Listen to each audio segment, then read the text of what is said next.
procurando construir o meu futuro, não pensei que pudesse ser tão duro, que viesse tamanhos desenganos. Ainda assim eu tenho meus planos, transformar a lágrima num sorriso, e para fazer do inferno um paraíso, teria que transpor qualquer barreira. Mas estudando assim dessa maneira, vou acabar perdendo o meu juízo.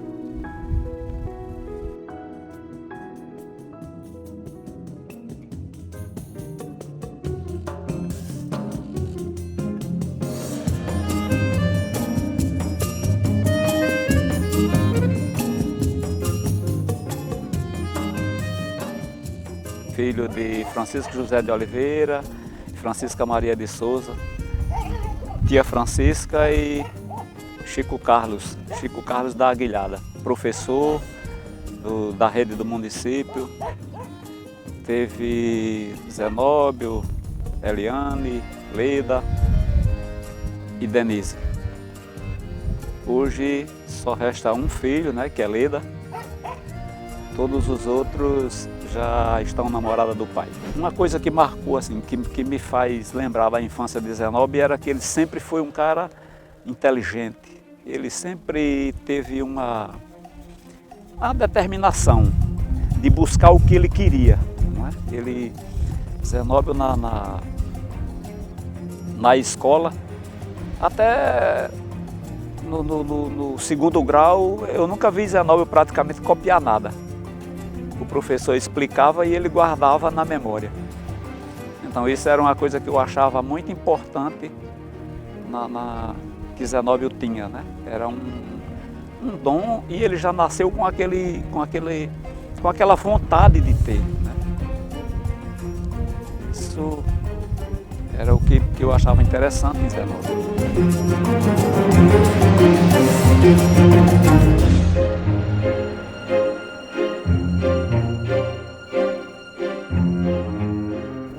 Crescer ao lado de Zenóbio, Bobum, né, como eu chamava, desde que era pequeno, foi crescer literalmente com a figura de um mestre, né, desse que a gente vê nesses filmes de artes marciais, enfim.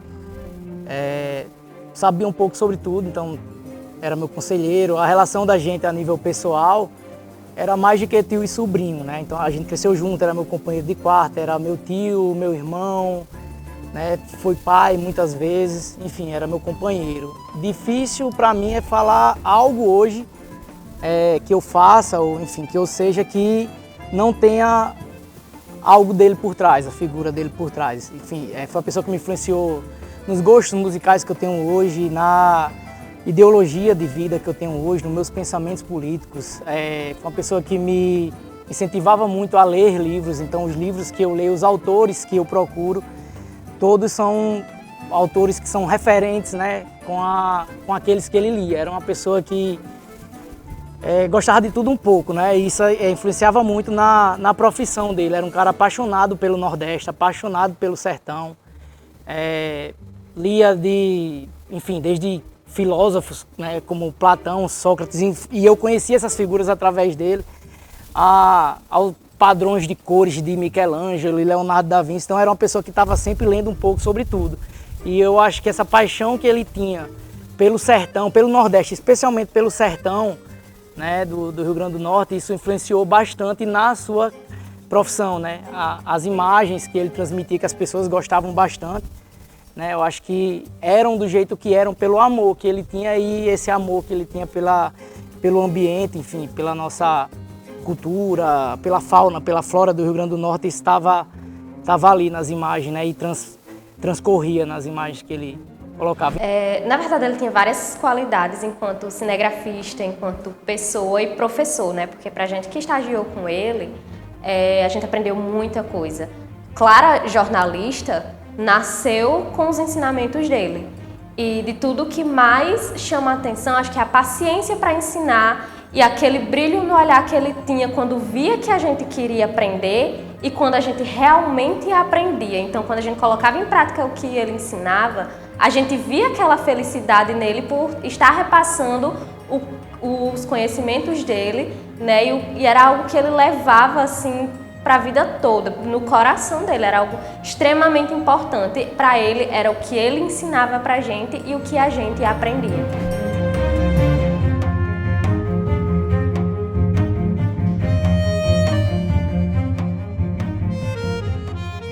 Eu acho que ele era um compilado de muitas coisas muito positivas que tornavam ele único. Zé, ele tinha um amor muito grande por ensinar, e isso eu acho que é uma coisa rara. A gente chegava lá sem saber de muita coisa, e mesmo apresentação, reportagem, filmagem, eu digo que 90% das coisas que eu sei eu devo a ele. E ele tinha um carinho muito grande porque ele tinha uma paciência muito grande. Então a gente errava e errava e errava, e ele estava sempre ali segurando na nossa mão e não deixava a gente desistir.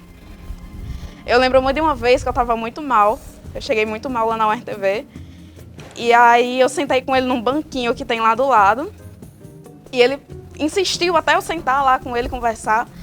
Aí eu falei, Zé, eu não sei que caminho que eu tenho que seguir, porque eu aprendi a filmar, aprendi a editar, aprendi a apresentar, fazer reportagem, produzir, e eu não sei o que eu faço, eu estou perdida.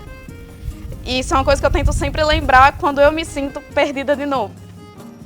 Ele olhou para mim e disse assim, Estela, o caminho que você quiser seguir, você vai conseguir fazer e você vai fazer bem, porque essa é você. Então ele é essa pessoa que, quando a gente está caindo, ele levanta, ele ensina e ele ajuda a bater a poeira da roupa. Ele não deixa a gente no chão de jeito nenhum. E é sempre nesse tipo de memória que eu tento me apegar para lembrar dele. É nessa memória de amigo, até de pai, assim, que ele era muito pra gente, sabe? Então, ele era único nesse sentido. Ele ensinava, ele era amigo, ele era conselheiro. E é isso.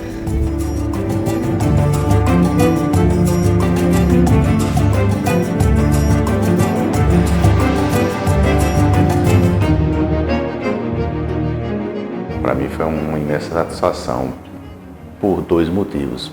Primeiro, pelo profissional que ele era, respeitadíssimo, e logo de cara eu tive essa sensação, né? Porque quando eu comecei a trabalhar com ele, ele já era muito experiente.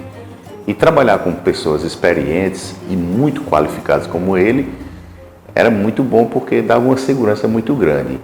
E trabalhar com uma pessoa também de muito caráter, isso realmente é muito bom. Então você unir e ter o privilégio de trabalhar com uma pessoa que tem qualidade técnica e humana, isso é o desejo de qualquer pessoa. E eu fui muito feliz por ter a oportunidade de trabalhar com uma pessoa que uniu essas duas qualidades.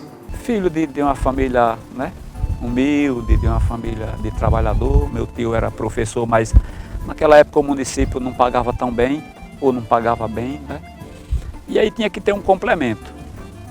Tia Francisca apanhava frutas de oiticica, para ganhar dinheiro, né? E ele ia junto para aumentar mais aquela renda, né? Quebrou pedra, trabalhou em forno de cal, noites e noites de queima de forno de cal, para ter dinheiro até para quando ele teve que se deslocar para Mossoró, meu tio não tinha dinheiro para dar para ele, então ele tinha que trabalhar para chegar lá, né?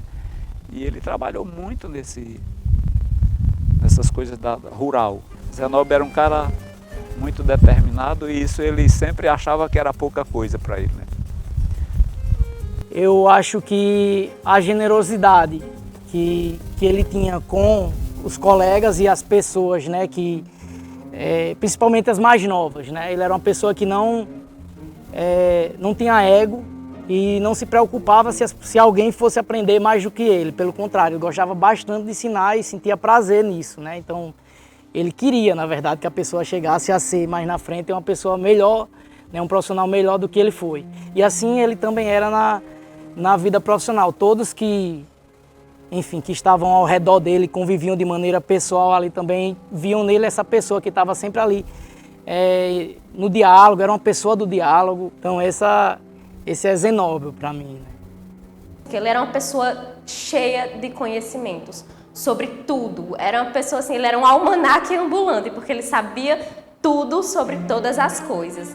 E acho que assim, o que tornava ele muito único era a humildade que ele tinha de chegar pra gente e explicar algo que a gente não sabia, né? Todo com aquele jeitinho dele. E quando a gente acertava, que a gente ia perguntar: "E aí, Zé, ficou bom? A passagem ficou legal? E o ao vivo hoje, como foi?" E aí ele vinha dizer: "Não, ficou primeiríssima." Eu tive muitos momentos marcantes ao lado de Zenóbio. Eu tive muitos momentos marcantes ao lado de Zenóbio.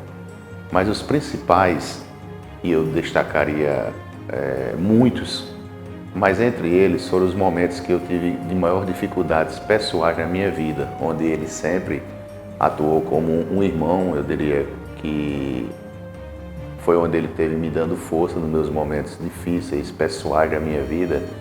E aí onde entra a figura da pessoa do amigo, porque profissionalmente a gente se alinhava muito, a gente tinha as dificuldades, duas pessoas de gênio muito forte, a gente sempre dizia isso. Quando ele tinha um momento de raiva dele, eu respeitava, e quando eu tinha meus momentos de raiva, ele também me respeitava, e é por isso que a gente se dava muito bem. Mas no momento também de muita dificuldade, ele chegou muito perto de mim para me aconselhar, para me dar força, e chegou até o momento dele escrever uma poesia para mim. Ou seja, eu tive muito apoio de Zenóbio nos momentos mais difíceis, e acredito também que fui muito parceiro e fui muito leal nos momentos de dificuldade. Então acho que a gente se completou profissionalmente e como amigo ao longo da vida. O cinegrafista aqui, ó. Zenóbio tá com fastio hoje. O que você tem a dizer sobre isso, Zé? Nada, fastio, nada, só comer. Só quer comer. Aí, um pratão de pedreiro.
Antes que a primavera se decida a pôr as flores nos campos e o verde nas folhas com banhos de mar, o sol por sobre a cidade, o vento vai cessar. O sol por sobre a cidade, o vento vai cessar.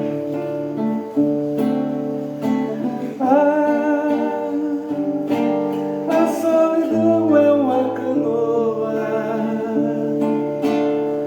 navega o corpo e a alma voa, além do céu, além do mar. Ai, no pensamento a gente voa, qualquer problema é coisa à toa,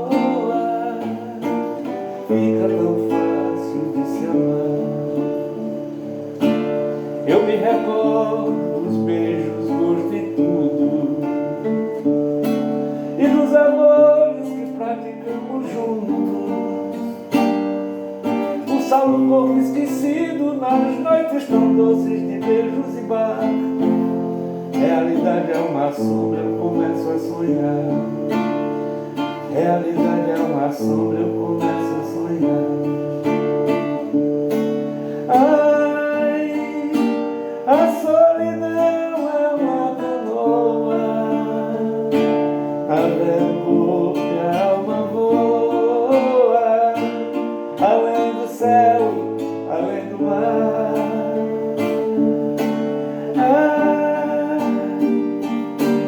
No pensamento a gente voa, qualquer problema é coisa